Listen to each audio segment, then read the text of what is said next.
Good afternoon, everybody. Pioneer Rifle Company here in western Nebraska. We're going to stray from the norm. I'm going to show you a video just real quick about something that came up the other day. We're kind of in the middle of winter here in western Nebraska, and what you're looking at is my 85 Chevrolet C20. And I had a problem with it starting the other day, like 3 or 4 days ago. Slow crank, and then I smelled something. And in the comment, you can leave what you think this wire to be. Now, of course, this is not a stock battery connection. Duh.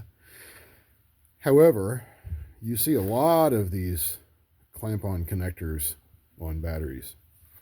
Now, this wire here, this ground wire, goes to the radiator core support. Attachment screw right there. Bolt. What do you want to call it? This main wire goes all the way over here to the alternator bracket. Now, anybody that knows these trucks is going to look at this and say, that's a C20. Well, why doesn't it have smog pumps? That's kind of aside from the video. I took the smog pumps off. Not important. They didn't work anyway, especially after that many years. Could I rebuild them? Sure. That's not the point of this video. My point of this video is the slow crank was from this main wire coming loose from that clamp connector. And since this, you can see it looks worse for wear. Yes, all of the insulation, all the way to right about here, is basically fried. I mean, it's still there. The insulation is still there. But this was connected to that clamp connector.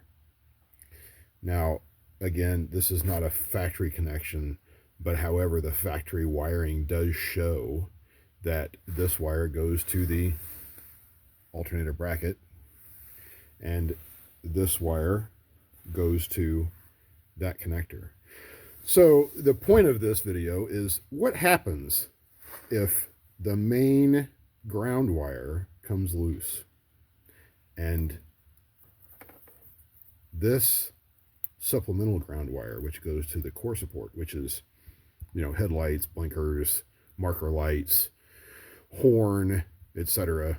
And of course, because there is another ground strap that goes from the motor to the chassis, what happens if this main wire comes loose?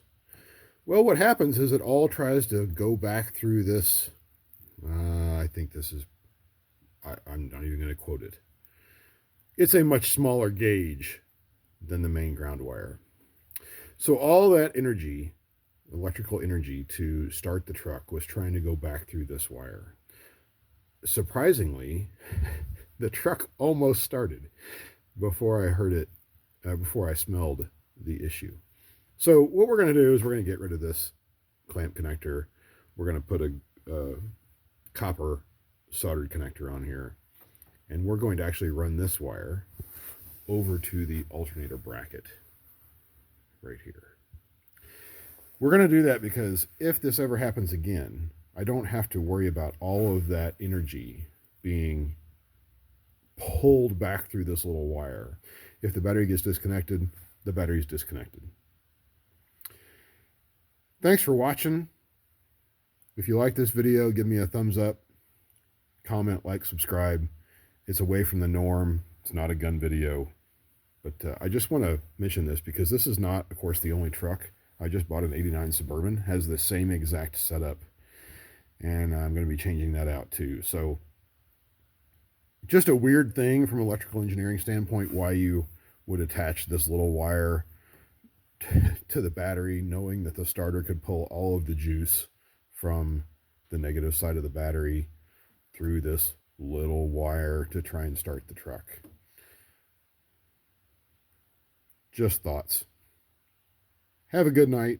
Have a good evening. Like, comment, subscribe. Thanks for watching. Bye.